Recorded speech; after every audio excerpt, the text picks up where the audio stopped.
যে আয়ের বর্গমূল নির্ণয় করো।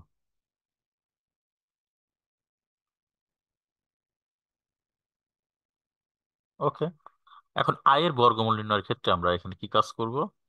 আই সমান আমরা এখানে কি নিতে পারি? এখানে আমাদের অবশ্যই যেহেতু বর্গমূল নির্ণয়ের কথা বলা হয়েছে, অবশ্যই এখানে হয় এ প্লাস বি হোল স্কয়ার অথবা এ মাইনাস বি হোল স্কয়ার, এই দুটোর যে কোনো একটি আসবে।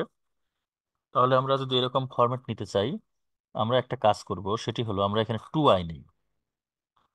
টু আই নিলাম। এখন টু আই যদি নিতে চাই, এখানে আমাদের আছে কত? আই। সো আমাদের এইটার সাথে মিল করতে হলে আমাদের কি করতে হবে?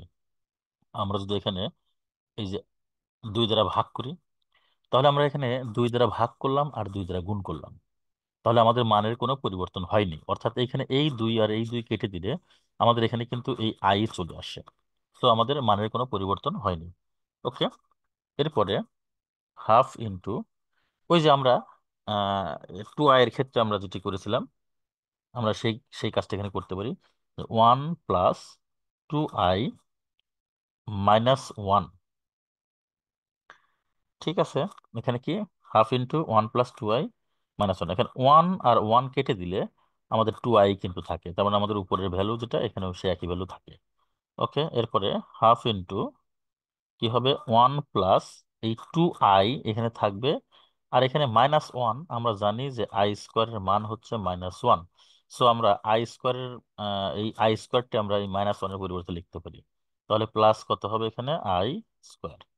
ওকে, তো এখন one plus two I plus I square মানে কি? এখানে আমরা ওই যে A plus B whole square সূত্র এখানে প্রয়োগ করতে পারি। তো এটা আমি একটু ভেঙে দেখাবো, তোমরা সরাসরি এখান থেকে এ প্লাস বি হোল স্কোয়ার সূত্র প্রয়োগ করে সরাসরি করতে পারবে। তারপর আমি একটু ভেঙে দেখাই বোঝার সুবিধার জন্য।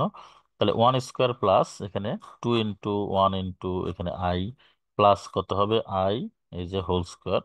ওকে, তাহলে এ square plus two A B plus B square হলো। তাহলে আমরা এখানে কি লিখতে পারি? ওয়ান প্লাস আই এই যে হোল স্কোয়ার। ঠিক আছে, তো এবার আমরা এই যে আই এর বর্গমূল সমান কি নিতে পারি? এখানে প্লাস মাইনাস আসলো, এখানে ওয়ান বাই রুট টু হবে, আর এখানে কি হবে? ওয়ান প্লাস কত? এই যে আই। এটি আমাদের এখানে অ্যান্সার।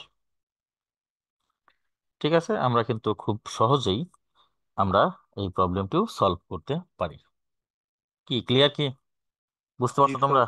আচ্ছা, ওকে, এটা গেল। আমরা এরপরটা